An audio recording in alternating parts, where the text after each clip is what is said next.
सपना, प्रीति और भूमि की शादी शहर में बसे 3 भाइयों आलोक, पराग और रौनक से हो जाती है। शादी करके तीनों जैसे ही अपने ससुराल आती हैं तो हाथ में आरती की थाली लिए उनकी सास जानकी उनका गृह प्रवेश करवाते हुए कहती है, आओ मेरी तीनों बहुओं, अब अपने पैरों से इस कलश को गिराकर अंदर आ जाओ। जी सासू माँ। बड़ा सा ससुराल देखकर तीनों देसी बहुएं टशन में बोलती हैं, हाय दैया, ये तो एकदम फिल्म स्टार शाहरुख खान के घर जैसा घर है प्रीति। हाँ सपना, अगर ऐसा घर अपने गांव में होवे ना तो गर्दा गर्दा मच जाई। हमको तो अपनी आंखन पर विश्वास नहीं हो रहा है कि हमारी शादी इतना बड़ घर में हुई है। उनकी बातें सुनकर उनकी ननद श्रुति कहती है, ओ गॉड, अभी इन्हें आए 1 पल भी नहीं हुआ और इन्होंने अपनी गवारपंथी दिखानी शुरू कर दी। जरा अपने कायदे में रहकर बात करो ननद जी, आप हम तीनों बहनों के बारे में नहीं जानती हैं। अरे पूरे बनारस में हम तीनों बहनें अपने जुगाड़ूपन के लिए फेमस हैं, फेमस। ओहो, अब बस भी करो तुम ननद भाभी ने अभी से ही नोक-झोंक शुरू कर दी। चलो अब मेरे तीनों बेटे अपनी अपनी बीवियों को उनके कमरे दिखा दो। अगले दिन सुबह तड़के 5 बजते ही तीनों बहुओं की आंख खुल जाती है और वो किचन में साफ सफाई पर लग जाती हैं। तभी उनकी ननद श्रुति किचन में जाती है तो वो देखती है कि उसकी तीनों भाभियां मिट्टी से बर्तन घिस रही होती हैं। अरे मेरी मंद बुद्धि भाभियों, ये सब क्या गंद मचा रखा है? और तुम तीनों को नींद नहीं आ रही है क्या जो आधी रात को ये खटर पटर लगा रखी है? उका है ना ननद जी, हमरे गांव में तो सुबह 5 बजे सब जग जावत है और हमरे गांव में तो मिट्टी से ही बर्तन मांजते हैं। हाँ, इससे 2 फायदा है, एक तो बर्तन भी अच्छे से चमक जावत है और साथ ही साबुन के पैसा के भी बचत हो जाता है।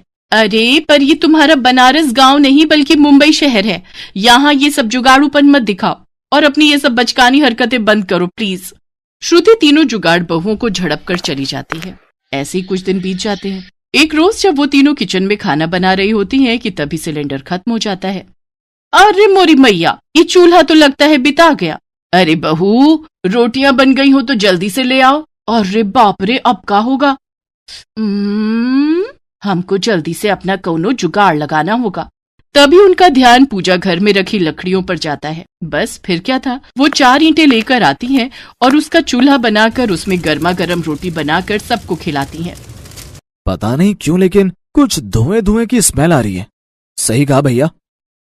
तभी उन सबकी नजर किचन में से निकल रहे धुएं पर जाती है। सभी दौड़ते हुए किचन में जाते हैं। अरे मेरी भोली बहू, जब किचन में गैस सिलेंडर है तो फिर तुम तीनों चूल्हा क्यों फूंक रही हो?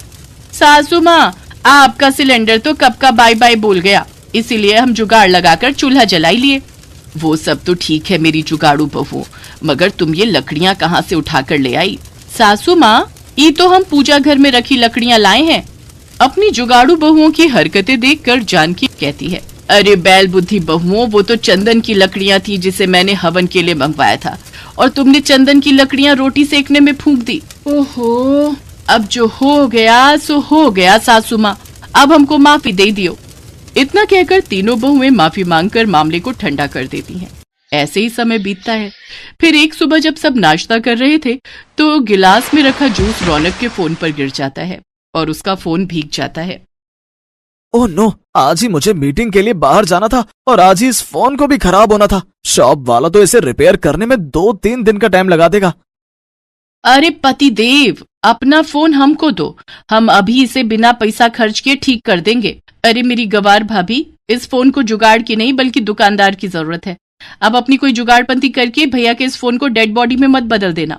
इसके बाद श्रुति उस फोन को कपड़े से पोंछकर कुछ देर धूप में रखकर फिर उसे चावल के कनस्तर में डाल देती है और ठीक 1 घंटे बाद फोन रौनक को देती है और टशन मारते हुए अपनी ननद से कहती है, क्या हुआ ननद जी, भेजा चकरा गया का हमार जुगाड़ देखकर? अरे वाह भूमि, तुमने तो सचमुच में 1 घंटे के अंदर ही मेरा फोन बिल्कुल ठीक कर दिया।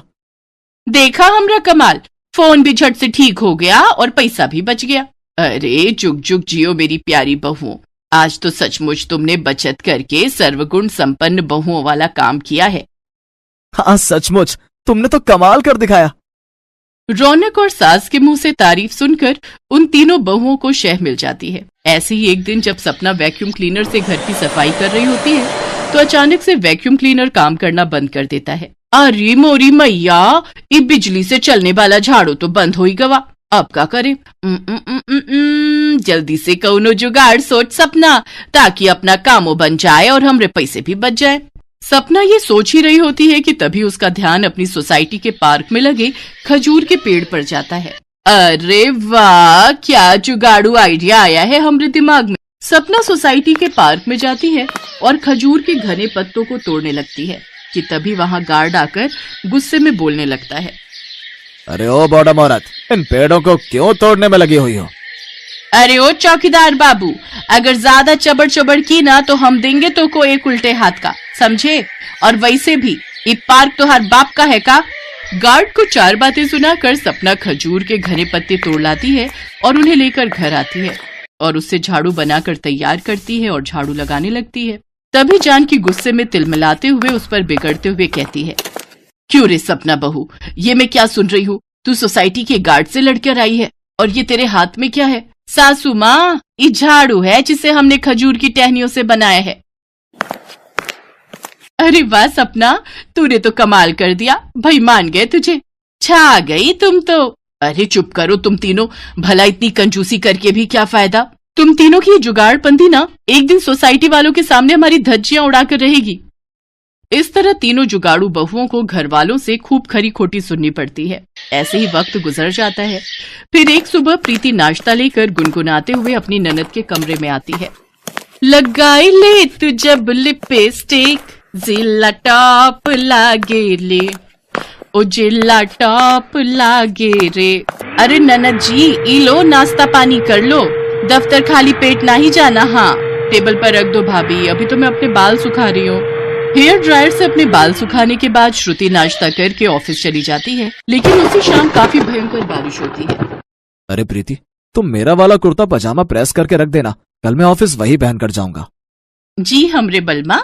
इतना कहकर प्रीति अपनी ननद के कमरे में जाती है और उसका हेयर ड्रायर लाकर उससे अपने पति के कपड़े सुखाने लगती है। लेकिन तभी उसे तेज बिजली का करंट लगता है और वो चिल्लाते हुए कहती है, आरी मोरी मैया, मर गई रे मर गई, कौनो हमको तनिक बचाओ तो। सभी भागते हुए अंदर आते हैं और श्रुति जल्दी से बोर्ड का स्विच बंद करती है।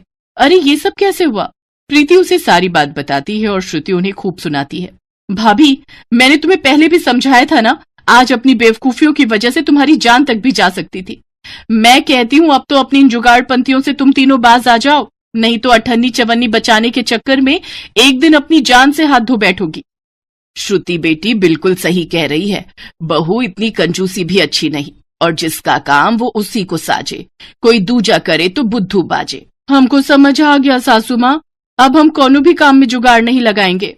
ननद और सास की बातों से उन तीनों को अक्ल आ जाती है और वो तीनों अपनी जुगाड़पंती छोड़कर अपनी ननद और सास से शहरी तौर तरीके सीख लेते।